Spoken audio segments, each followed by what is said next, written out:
Olá, meu nome é Adolfo Merito e este é o programa Economia Criativa do Visão Web TV, descomplicando a economia com criatividade. E hoje eu tenho o prazer de receber aqui para uma entrevista o Bruno Assami, que é diretor-presidente do Unibis Cultural. Bruno, seja muito bem-vindo. Eu começo perguntando a você qual foi a sua... como é que você começou no mercado de arte e cultura e a sua atuação nesse mercado, e, em particular, dentro da Unibis Cultural atualmente? Oi, Melito, tudo bom? Obrigado aqui pelo convite. Eu tenho 40 anos de trajetória profissional, Ok. então eu comecei cedo e isso me deu muita possibilidade de poder conhecer vários momentos da história, né, do setor e participar ativamente desse desenvolvimento do setor. E com isso, esses 40 anos me trouxeram muita visão pessoal, né, do meu desenvolvimento profissional na relação com o governo, na relação com a sociedade civil e na relação com as empresas que hoje atuam de uma forma bastante consistente nesse ecossistema. Muito bacana. Bom, você que já atuou, e nós nos conhecemos quando eu estava no Instituto Alfa de Cultura, né? Ocasionalmente eu tive uma atuação nessa área muitos anos atrás e eu conheci no Itaú Cultural. Depois acompanhei a sua trajetória, passando pelo Instituto Tomi Otaki, depois pelo MASP e agora na Unibis Cultural. Quando a gente fala em economia criativa, a gente fala assim, bom, para você desenvolver o segmento, você começa com a formação de produtores culturais. Eu vejo que você, Bruno, é um talento muito especial na gestão da cultura, que tem um talento tanto do ponto de vista de negócios, como também do conhecimento profundo da arte e cultura. Eu te pergunto, existe alguma coisa, alguma opção aqui no Brasil que forme talentos na gestão cultural? Não existe uma escola formal, né? Se você baseia a minha formação, por exemplo, ela é formada no ambiente acadêmico em administração e comunicação e com especializações em história da arte. Uhum. Então, quer dizer, ela tem alguns percursos paralelos, né, de formação. Quando você pensa na minha prática profissional, ela também acaba tendo essa mesma necessidade. Sim, teve momentos em que eu estava diretamente envolvido em gestão de conteúdo, teve horas que eu estava envolvido em gestões de resultados e teve horas que eu estive envolvido em planejamento. E nos últimos, vamos, sei lá, 20 anos, me dedico mais à gestão da organização e na estratégia das organizações. Mas, sem dúvida, não existe nenhuma escola formal em cima dessas questões que você aborda, né? Como traduzir por uma gestão de uma instituição expertise na área de negócios e expertise nas áreas de conhecimento. Eu acho que, do ponto de vista prático, a gente percebe que o Unibis Cultural, que no caso agora tem basicamente 8 anos, né, que você assumiu, e de alguma forma É você... menos, é É menos? menos, é É menos? menos. Muito obrigado, as pessoas acham. A gente está há 5 anos, mas as pessoas falam, nossa, mas você já está uns 10 anos lá. Não, gente, a gente inaugurou em 2015. Bom, Não é então, possível. A gente bom, ficou um ano fechado em eu planejamento, fiz a começou. conta começando um pouco mais cedo, mas de qualquer forma você elaborou, né, na prática, a Unibis, para quem conhece, evidentemente, uma organização centenária que, num dado momento, assumiu aquilo que estava sendo desenvolvido como cultura dentro do Centro da Cultura Judaica, e você foi escolhido para tocar o negócio como na área cultural. De fato, foi em 2014, até nós fizemos alguma coisa em conjunto com você naquela época ligada a empreendedorismo. Olhando para essa questão do posicionamento que você deu ao Unibis Cultural desde então, você fez alguma coisa que era um pouco audaciosa em termos de posicionamento estratégico, porque num espaço que fica especificamente em São Paulo, na cidade de São Paulo, uma região de São Paulo, que tinha já uma característica importante, né, no cenário da cultura brasileira e na cultura judaica, você conseguiu um posicionamento que hoje você tem um alcance de um público de 1 milhão de pessoas, que você atende pelas redes sociais, etc. Como é que foi essa mágica de você conseguir? Porque o público cultural no Brasil, em São Paulo, ainda é muito pequeno, muito em função da questão de você ter a formação de público dentro das escolas, que é um aspecto pouco existente aqui no Brasil. Como é que você conseguiu esse resultado de conseguir um alcance tão grande nas atividades da Unibis Cultural? Olha, Milito, é, é gostoso pensar nesses 5 anos, né? Nós inauguramos em 2015, no final de 2015. Tive 1 ano de planejamento, como você mesmo disse, pegando um esqueleto, né? Um prédio que estava fechado e que nós precisávamos ali desenvolver um posicionamento, uma ação organizacional que fazia parte também de uma organização já centenária, né? A Unibis, que é a organização mãe, ela já atua na sociedade civil, né, na área da vulnerabilidade social, nos mais diversos aspectos dessa vulnerabilidade. O que foi apaixonante, e aí eu faço aí a minha ponderação, de que se a gente tem esse resultado, também se advém de um conselho muito alinhado a essa visão, né?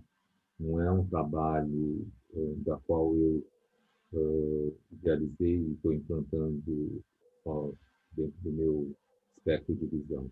É uma visão compartilhada sobre a questão das necessidades essenciais da humanidade e da nossa sociedade atendida, que é a cidade de São Paulo especificamente, né? Nós tínhamos claro que para o século XXI, um dos maiores desafios seriam essa inclusão ao conhecimento que a sociedade deveria sofrer. Principalmente por quê? Porque nós estamos vivendo já uma interrogação em cima do que seria a questão digital na sociedade, né? Uhum. Se essa questão era uma questão latente, como que haveria uma instrumentalização, uma educação a ser formada por essa sociedade a partir dessa nova configuração de acesso à informação? Então, isso está muito dentro do DNA da organização, né? Uhum. Ela olha essa vulnerabilidade nessa amplitude.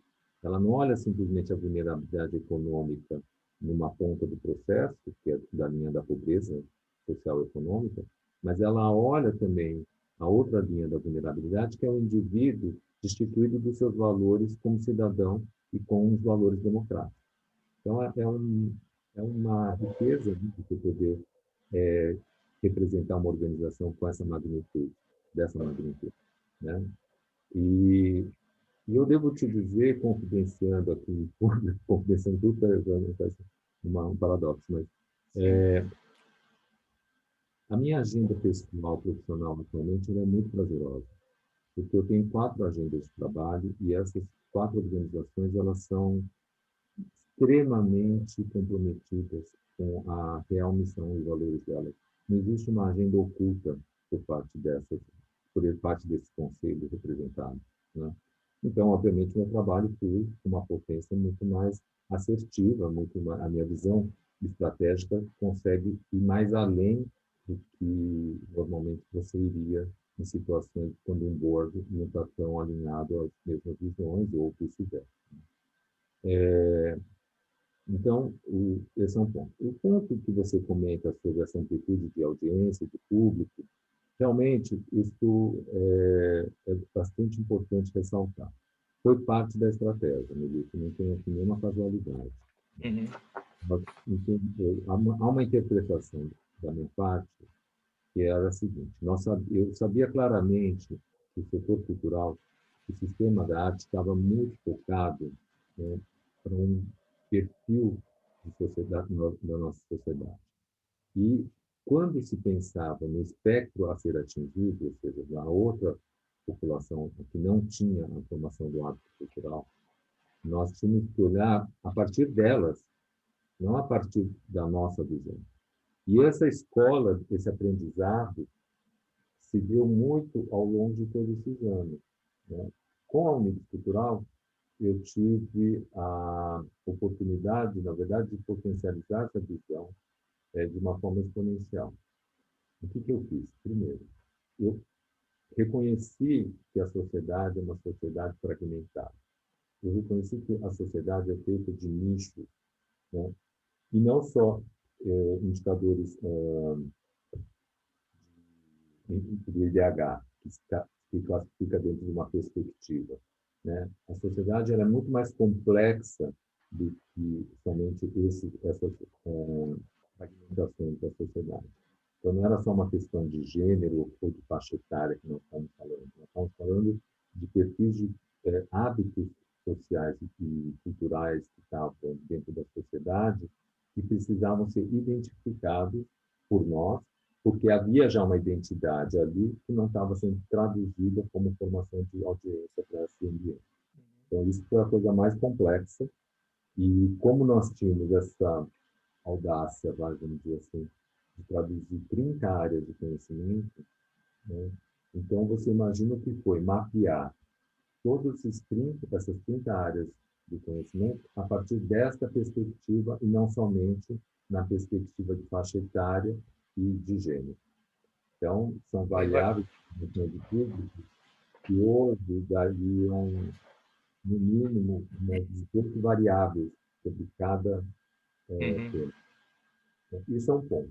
O outro ponto, aí dentro também da estratégia, que está aí já numa segunda fase da nossa implantação, que era a questão da relevância do digital para a nossa estratégia de formação de audiência e de público. Por quê? A nossa grande preocupação é, nós não queríamos crescer mais do que o nosso próprio tamanho. Nós achamos que aquele tamanho que nós conseguimos em 3 anos de atividade atingir, que eram 2.000 eventos por ano, era a nossa capacidade máxima, né? E nós não tínhamos uma pretensão de termos outros espaços culturais na cidade ou termos outras atividades além dessa capacidade operacional. Então, qual era a nossa alternativa frente a uma demanda que nós comentamos, né, que for trazer essa sociedade civil protagonizando a sua produção cultural para dentro desse espaço presencial, foi a gente optar, então, por um crescimento digital. Então, isso nós já estávamos implantando em 2019. Né? E com todas essas 16 variáveis de públicos de estudos, conforme eu falei anteriormente. Então, se nós estava presencialmente, eu tinha que traduzir isso digitalmente. Né? E aí veio a pandemia, o que favoreceu muito para nós, porque aí nós não tivemos nem escolha, né? Porque a pressão que nós estamos recebendo diariamente por parte desse público que estava frequentando o espaço e por parte desses produtores que estavam gerando esses conteúdos, essas organizações que estavam, né, responsáveis por essa gestão de todos esses conteúdos, eram emergenciais para eles também, porque eles não queriam perder esse elo de comunicação do que foi construído nos 3 anos anteriores. Então, para nós, foi uma pressão saudável. Né? E aí que deu o resultado que você mencionou. Esse 1 milhão de pessoas, Melito, é por mês. Por mês, é impressionante. Impressionante. É impressionante. Eu conto, obviamente, envaidecido, mas eu fico aqui me perguntando, gente, que loucura. Mas você conseguiu fazer alguma coisa que já, dentro da sua própria questão de pensar o espaço como um fator limitante, e tendo esses 2.000 eventos anuais, tendo esses segmentos todos que você citou, e tendo já a expectativa de fazer a coisa digital, claro, você chegou preparado nesse momento atual, e isso é um ponto extremamente positivo, que pode ser o caminho, né, para muitas outras organizações que têm essa mesma característica. Mas é fantástico. Eu queria aproveitar e comentar com você um outro ponto também que me chamou muito a atenção durante o nosso relacionamento. Nós tivemos um relacionamento muito pequeno, né, enquanto eu estava no Instituto Alfa de Cultura, porque eu tive uma atuação durante 3 anos, né, e você já tem, segundo você já disse, mais de 20 anos nessa área. Então, você tem um olhar totalmente diferente das coisas, né? Quando a gente fala que antever o futuro é alguma coisa que é feita normalmente pelo artista. O artista não cria nada que já existia, ele sempre cria alguma coisa que você nunca pensou antes. No exame de tendências futuras, eu pergunto se o gestor cultural, que é o teu caso, ele acaba desenvolvendo um olhar que identifica as tendências que podem vir pela frente. Existe essa característica porque eu me lembro quando você chegava no MASP, que você falava a respeito do street art de uma maneira muito empolgada. E aquilo ainda não era uma coisa que tinha realmente chegado de maneira forte no segmento cultural. Você desenvolveu esse olhar específico para você captar tendências que vêm pela frente no mundo das artes? Olha, tendência artística é uma coisa que, quando você está vivendo dentro de um sistema da arte, né, as informações elas vêm de uma forma muito avassaladora, né? Elas vêm com muita informação, é muita informação, né? E, portanto, é natural que os seus insights de tendências artísticas elas ficam mais, vamos dizer, fica mais afinada, a apuração dos dados e das suas percepções ficam mais apuradas, né?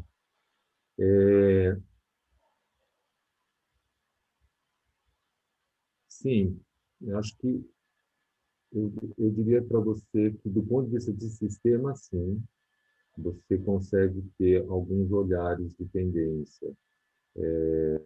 Veja, não é a minha área de conhecimento, eu não sou Sim. Uhum. minha área, eu não sou um curador, né? Eu sou um gestor, eu sou um dirigente, né? Então, o meu olhar é sobre a organização e ela dentro do seu cenário em que ela atua. E, evidentemente, o que eu represento na parte artística, essa instituição, ou seja, o olhar artístico, a vocação cultural que essa organização que eu lidero está, eu Uhum. trago isso, tendências artísticas que elas estão ali, mas sem dúvida nenhuma, uma pessoa que está ligada diretamente ao pensamento crítico artístico, ela identifica facilmente as tendências, né? Ela Uhum. mesma acaba sendo um agente de influência sobre essa tendência. Nós falamos muito sobre economia criativa e esse movimento acabou chegando primeiro na Austrália, depois na Inglaterra, de alguma forma se inspirou nos australianos e desenvolveu programas nas áreas de indústrias criativas, isso depois foi para a Europa toda, né? E acabou chegando naturalmente ao Brasil, ao Ocidente, foi para a China, etc. Hoje você tem um movimento mais global do que a gente chama de economia criativa. No fundo está ligado ao mundo das artes e cultura também e ao mundo do design, né? De alguma forma, como você começou a trabalhar muito nas mídias digitais, você deve ter percebido a chegada de alguma coisa nova, porque em 2000, já na década de 70, né, uma pessoa que era muito expert na área de tecnologia, que foi, no caso, o fundador da Apple, já falava da arte ao lado da tecnologia, né? De alguma forma, ele cultivava esse tipo de pensamento. E aí surgiu a economia criativa, e aí nós tivemos uma coisa que aconteceu muito recentemente, não tem 12 anos na prática, que foi a criação do chamado Bitcoin, né? Em 2009, acho que tem 11. 2009 são basicamente 12 anos agora, né? Então, o Satoshi Nakamoto escreveu um paper, no ano seguinte começou a comercializar o Bitcoin. Isso deu origem a uma série de aplicações que chegou agora recentemente no mundo das artes. Como que chegou?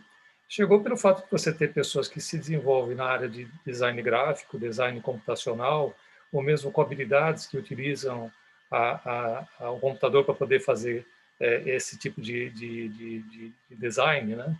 Que passou a ser comercializado dentro de uma característica interessantíssima, que nas artes comuns, você fala assim, como é que eu vou saber se isso aqui é uma obra original ou não, né? E quando você usa o blockchain, eles chamam de non-fungible token. É uma forma de você particularizar cada obra de design que você cria e você comercializa um token.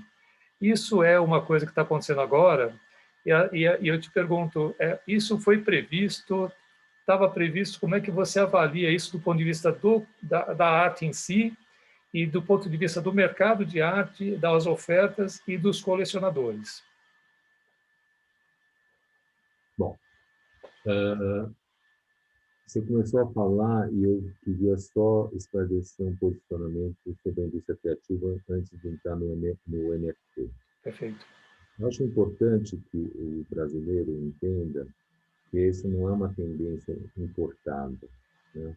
Ela é uma tendência necessária para uma economia como a brasileira, né? Independentemente se haverá um avanço nessa possibilidade de crescimento econômico setorial ou não, é muito importante que a gente entenda isso como uma enorme oportunidade de ingresso de pessoas para um segmento econômico, né, de produtividade econômica, por vários fatores. Pegando a própria menção, a Inglaterra estava quebrada quando a indústria criativa foi aderida, né? E isso foi a indústria de salvação do país, né? Ela que potencializou setores criativos que estavam vinculados não só à área do entretenimento, da arte, mas também da moda, da publicidade, da mídia, enfim, vários outros setores importantes e estratégicos na economia que estavam cambaleadas, estavam sem incentivos e eles conseguiram traduzir essa economia, essa indústria, né, essa produtividade, por um aspecto exponencial da economia. Bom, não preciso eu aqui apresentar o Brasil como um celeiro de possibilidades e de necessidades sobre esse tema, né? Então, quando existem iniciativas como essa, seja em instâncias governamentais, seja em instâncias empresariais, seja em instâncias da sociedade civil, eu estou dentro. Estou pronto a refletir, a contribuir para o pensamento propositivo em cima dessa questão.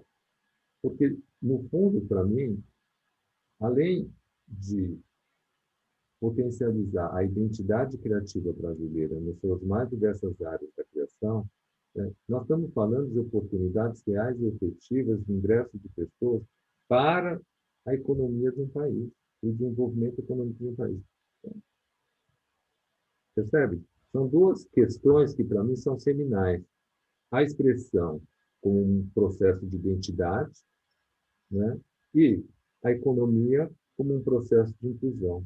Então, quer dizer, seria quase esquizofrênico eu não dizer isso de uma forma permanente. Que bom Uhum. que eu pude traduzir esse sentimento para um centro cultural através de uma organização que entende isso na sua maior amplitude do tema, né? Então, estou muito feliz por isso, sem dúvida nenhuma. Agora, quando a gente entra no tema que você traz, que é a tendência do NFT, eu digo o seguinte: aí nós não estamos falando de sistema da arte, né? O sistema da arte ele é mais complexo que o próprio mercado. O mercado faz parte do sistema, ele é parte do sistema. Mas o sistema é uma questão mais complexa, porque tem mais redes de influência, né? Então, não bastam só as instituições. Nós estamos falando de instituições, estamos falando de pensadores, estamos falando do mundo acadêmico, estamos falando de críticos, estamos falando de mídia, estamos falando de mercado editorial, estamos falando de uma série de agentes de influência, estamos falando da população que tem uma relação com aquela produção artística, e também estamos falando com as galerias, com os colecionadores, este sim, né, parte do mercado da arte de uma forma mais formal. E o artista está no meio disso, né? Ele está vivendo esse Uhum. jogo de influência para, né, ficar acenando a sua luz ao sol. Bom, então, o NFT, na minha visão, ele é um diálogo de mercado nesse momento. Ele não é um diálogo do sistema, né? Como em alguns outros momentos surgiram situações em que o mercado teve que se pautar, né, por uma questão muito simples, que nasce no mercado, né, que é a lei da oferta e da procura. Quer dizer, nós estamos falando de uma questão de criar oportunidades, né, para despertar interesses, e quem compra essa commodity, quem compra essa, essa derivação, ela está especulando em cima de um mercado futuro. Eu não estou aqui entrando no juízo moral se isso é ou não é arte. Eu estou dizendo o seguinte: como é que funciona o mercado? Né? Qualquer mercado, da soja no mercado futuro ao NFT para o mercado futuro. Uhum, Eles têm uhum. um componente especulativo por trás. E esse componente especulativo, ele é um componente de risco. Né? Então, aqui não estou querendo avaliar se essa obra é mais ou menos relevante do que um Picasso, ou deixa de ser mais ou menos relevante do que X. O que eu posso dizer é que é natural que no momento de escassez de oportunidades de consumo, surjam novos consumos, novas tendências de futuro. Né? E nós estamos tendo uma certa necessidade de novidades, vamos dizer assim, para não dizer de outra forma. Né? É um mercado que necessita dessas novidades. Né? Mas eu acho muito interessante essa sua abordagem, porque no fundo, você não obrigatoriamente faz avaliação do ponto de vista da arte em si, né? Mas do mercado de arte. Ou seja, você citou oferta e demanda, e quando você fala dos tradicionais autores brasileiros ou internacionais, né? Quanto mais escassos e quanto mais o tempo passa, você tem uma valorização automática, porque você não tem mais aquele tipo de arte disponível, a não ser em muito pouca quantidade. Aí nós vamos para o mercado que começa a ter cada vez mais ofertas em função da própria digitalização. E tem uma vantagem muito grande, que é aquela que eu citei, o fato de você nunca ter alguma coisa, comprar gato por lebre, porque você tem para cada obra que for colocada dentro desse modelo NFT, ela vai ser realmente identificada por um padrão que você não consegue copiar, né? Agora, o que vai acontecer lá na frente é que, dentre centenas de milhares ou milhões de pessoas que vão fazer arte nesta área, algumas vão se destacar. E aí você vai ter a valorização, porque aquele item vai ser uma arte única, que você não consegue reproduzir. Né? É como se algum artista estivesse assinando, fizesse uma determinada obra e assinasse 10 vezes iguais àquela obra com 10 assinaturas diferentes. É uma edição limitada. Mas, enfim, essa questão que eu achei muito interessante a tua abordagem, porque no fundo, você também aborda o fato de ser um mercado de investimento que pode ser especulativo, né? E que você tem que ter uma certa avaliação e cuidado na hora de você investir e você colecionar, se for o caso, mas é sobre esse ângulo que a gente estava comentando aqui agora. Eu me lembro, É, pois desculpa não. interromper, eu me lembro muito no começo, né, que as pessoas colocavam isso para nós. Inclusive, isso vem geralmente de colecionadores, essa pergunta. Mas é pura especulação ou tem um componente de apreciação da fruição estética? Eu acho que é evidente, né, que uma pessoa que entra nesse ambiente de investimento, né, é evidente que tem uma fruição estética que você pode quantificar como muito, como pouco, como mais ou menos. Né? Essa graduação de interesse pela fruição estética, pela essa oportunidade do aprendizado em cima da leitura da obra, né? Porque é um caminho sem volta, quando você Uhum. começa a entrar nesse universo das múltiplas leituras sobre a obra, sobre a produção da obra artística, né? Então, é uma área de conhecimento infinito, você nunca se esgota no seu conhecimento. Percebe? A sua interpretação daquela obra é momentânea, porque a partir de amanhã você se aprofunda mais e mais. Sim, sim. Mais. É um prazer sem fim de conhecimento. Agora, tem outros que simplesmente têm um prazer de encontrar nessa expressão, né, 99% sobre os riscos e os ganhos sobre o risco. Ok, mas aquele 1% está latente. Entendeu? Porque se Uhum. fosse 0%, ele não estava nesse mercado tão intangível. Ele estava em mercado de commodities mais perecíveis, mais palpáveis a mensurações tangíveis, percebe? Então, já acho que o mercado, por mais pernicioso que possa parecer, é um ambiente de pessoas que podem contribuir para um pensamento e uma reflexão da contemporaneidade, mesmo que seja somente dentro desse ambiente de mercado. Eu acho que isso não é um problema em si. São pessoas que estão refletindo temáticas contemporâneas, por isso que estão consumindo e comprando obras contemporâneas. Ainda na área de tecnologia, Bruno, nós falamos a respeito das características das novas tendências tecnológicas, né, que envolve inteligência artificial, o aprendizado da máquina. Cada vez mais a máquina tem maior capacidade de processamento, já ultrapassou, inclusive, a capacidade humana de processamento.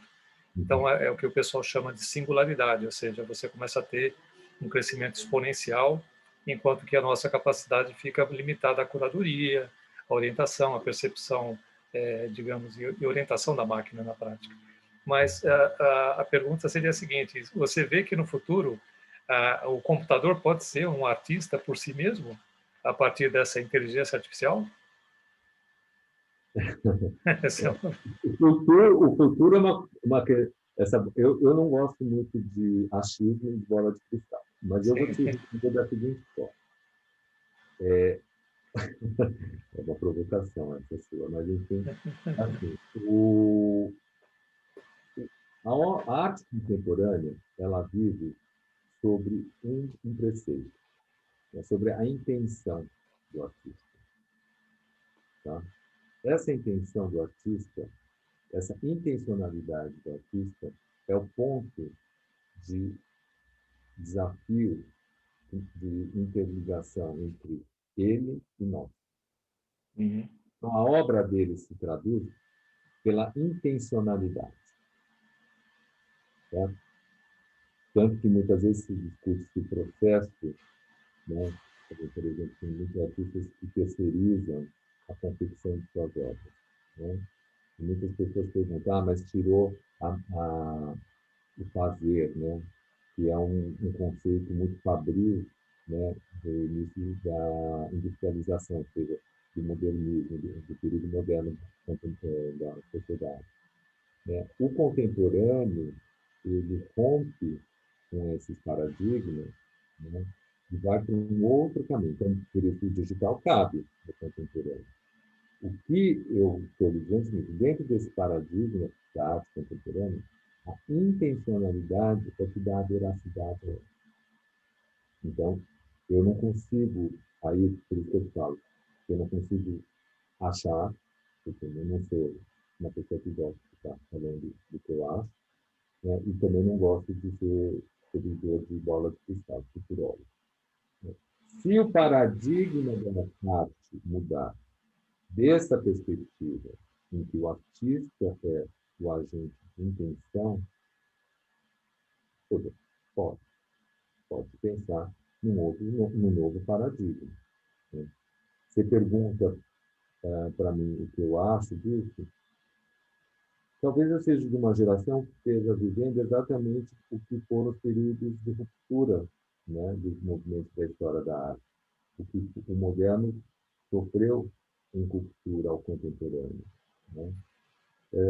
Eu acho difícil, Melito, né? Porque hoje, de uma certa forma, esse sistema é um sistema da arte em que ele está construído, pautado nisso. Né?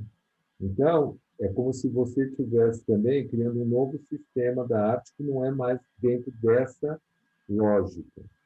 Né? Uhum. Ou esse sistema absorve esses novos paradigmas e traduz isso para dentro desse sistema.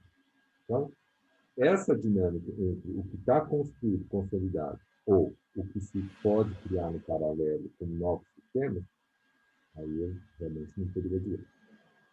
Partindo do pressuposto de que eu pude implementar, né, das minhas experiências organizacionais, e o que eu descobri na Unidade Cultural, a potência da sociedade criativa de São Paulo, né, em diversas áreas, em diversas manifestações, né, eu cheguei a comentar com você, a gente tem 2.000 eventos, porque é uma capacidade operacional.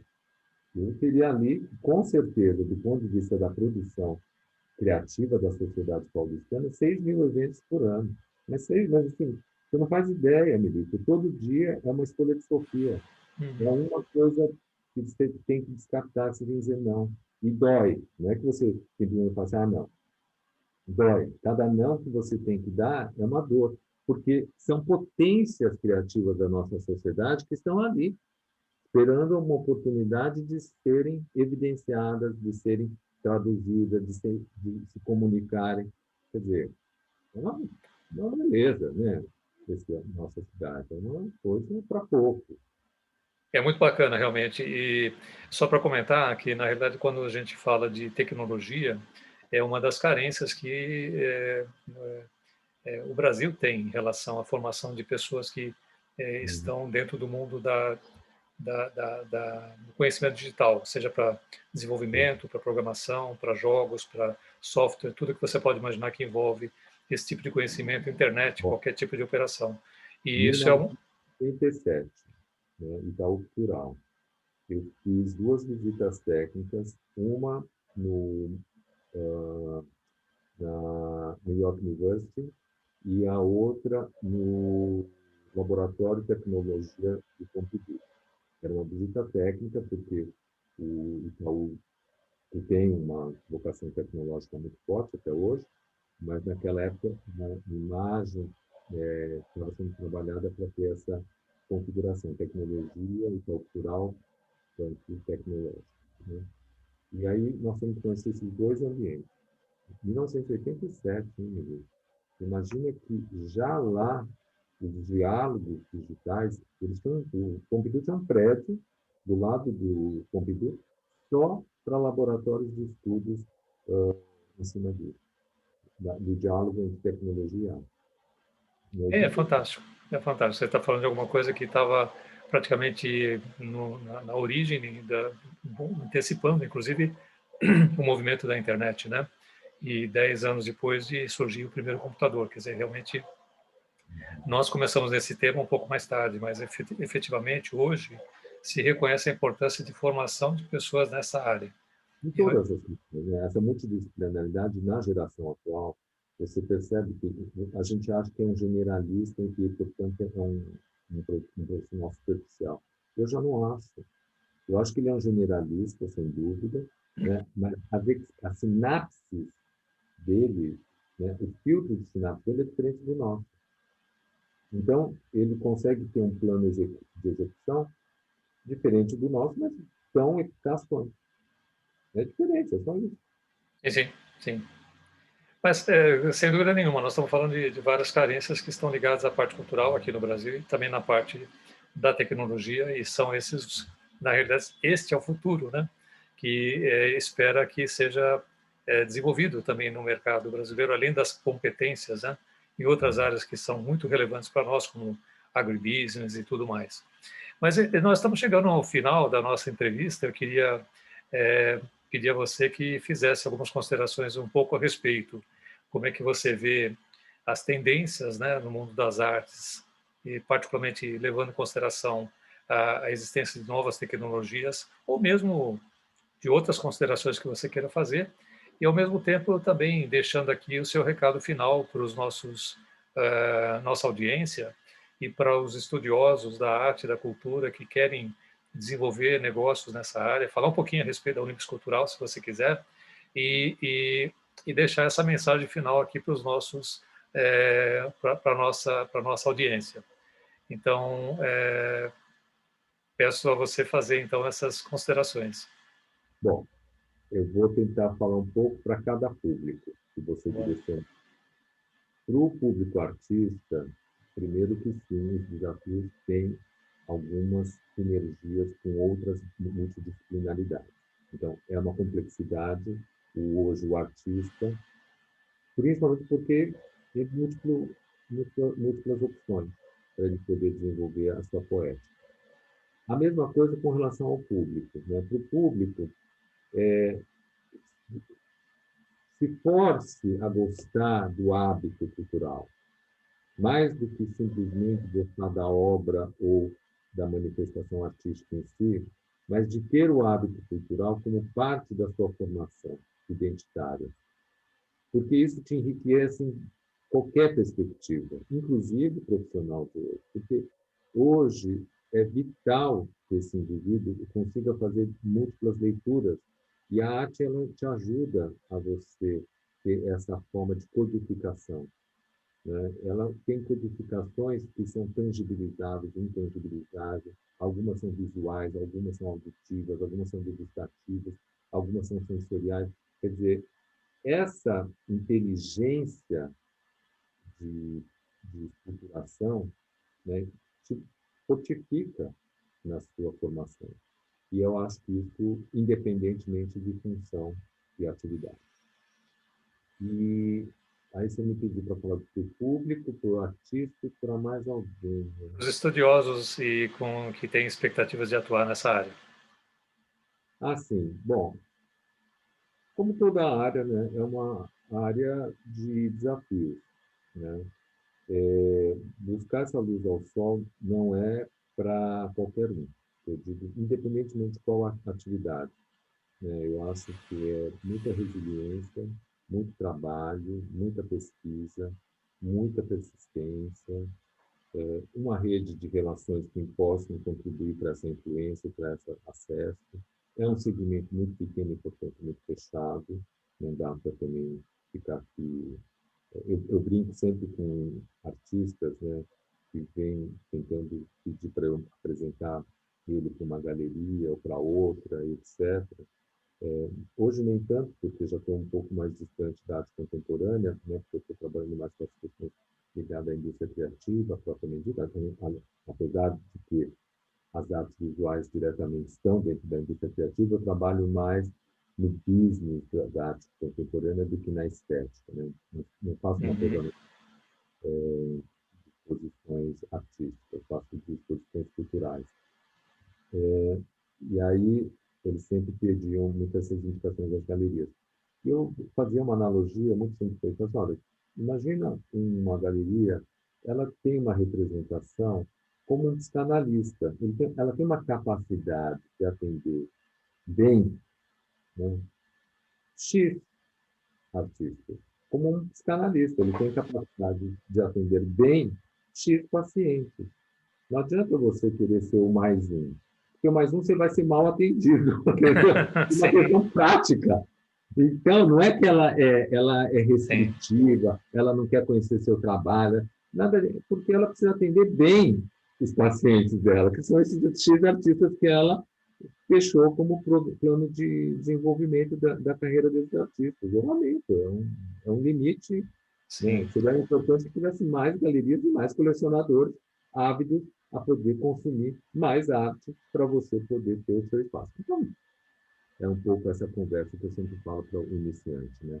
Em qualquer setor, não só das artes visuais, de música, de literatura, etc. O que exige muita dedicação, né, Emílio? Muita dedicação. Não tem outra palavra para te dar. Maravilha. Bom, com essas palavras finais aqui do Bruno Assami, Bruno, é um prazer enorme sempre estar com você. Nós já tivemos interações em momentos diferentes, né? Sempre acompanho e respeito muito o trabalho que você tem feito.